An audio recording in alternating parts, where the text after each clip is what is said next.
আমি শপথ করিতেছি যে কোটা সংস্কার ছাত্রদের যৌক্তিক আন্দোলন সকল ধরনের কর্মসূচির পক্ষ থেকে আমরা প্রবাসী আসছে যতদিন না পর্যন্ত আমার শহীদ ভাইদের বিচার না হবে ততদিন পর্যন্ত আমরা প্রবাসীরা কোন ধরনে কোন রকমে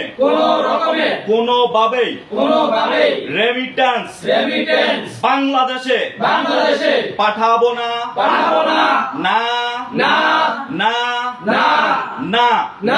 আমাদের এই শপথ গ্রহণের সাথে যারা একমত আছেন ভিডিওটার সাথে একটা ডুয়েট এবং শেয়ারের মাধ্যমে সাথে থাকুন।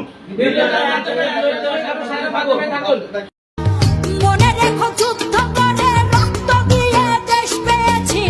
দেশ দেশ দেশ বাঁচাতে রক্ত দিতে রাজি আছি। মনে রেখো যুদ্ধ করে রক্ত দিয়ে দেশ পেয়েছি, দেশ দেশ দেশ বাঁচাতে